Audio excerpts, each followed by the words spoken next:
নরেন্দ্র মোদী আর Donald Trump বলা হয় তারা একই বৃন্তে দুটি ফুল। ট্রাম্প মোদী বন্ধুত্বের কথা কে না জানে। দুই রাষ্ট্রনেতার মধ্যে এমন খুনসুটিময় সম্পর্ক যেন বরাবরই ছিল আলোচনায়, তবে হঠাৎই যেন সেই সম্পর্ক বদলে গেল একটি পলকে। শপথ অনুষ্ঠানে বন্ধু মোদীকে দাওয়াত না দিয়ে যেন তা বিশ্ববাসীর চোখে আঙুল দিয়ে দেখিয়ে দিলেন ট্রাম্প। এরপর অভিবাসন নীতিতে কঠোর হয়ে ফেরত পাঠানোর ঘোষণা দিলেন কয়েক লাখ ভারতীয়কে।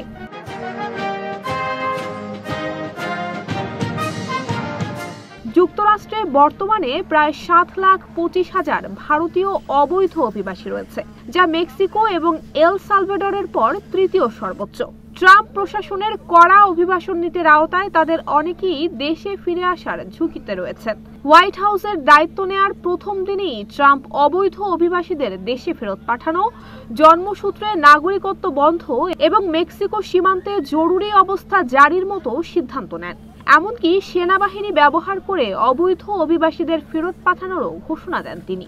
এর মধ্যে ভারতীয় অভিবাসীদের পরিস্থিতি নিয়ে মোদী সরকার আগাম ব্যবস্থা নেওয়া শুরু করেছে।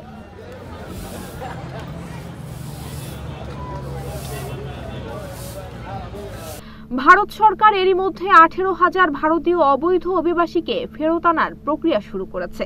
এদের শনাক্ত করতে এবং ফেরত পাঠানোর জন্য ট্রাম্প প্রশাসনের সঙ্গে যৌথভাবে কাজ করছে দিল্লি।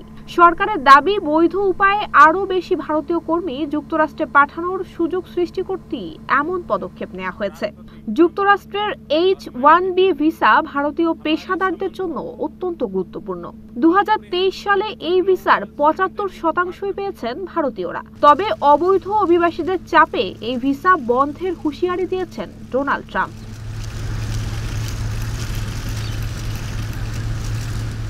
ভারতকে ভালো বন্ধু হিসেবে উল্লেখ করলেও ট্রাম্প ব্রিক্স দেশগুলোর মধ্যে শুল্ক বৃদ্ধির হুমকি দিয়েছেন।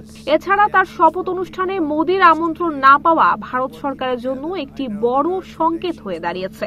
বিশ্লেষকদের মতে এত বিপুল সংখ্যক ভারতীয় অবৈধ অভিবাসী থাকায় ভারতের উপর ট্রাম্প প্রশাসনের চাপ বাড়ানো খুবই স্বাভাবিক। অন্যদিকে মোদী সরকার যুক্তরাষ্ট্রের সঙ্গে ইতিবাচক সম্পর্ক বজায় রাখারও চেষ্টা চালিয়ে যাচ্ছে। তবে ট্রাম্প প্রশাসনের কঠোর নীতির কারণে ভারতকে সতর্ক থাকতে হচ্ছে। অভিবাসন নীতির এই পরিবর্তন ভারত যুক্তরাষ্ট্র সম্পর্ক এবং বহু ভারতীয় কর্মীদের ভবিষ্যৎ নিয়ে তৈরি করেছে বহু প্রশ্ন। নুসরাত জাহান মেহেক, ঢাকা পোস্ট।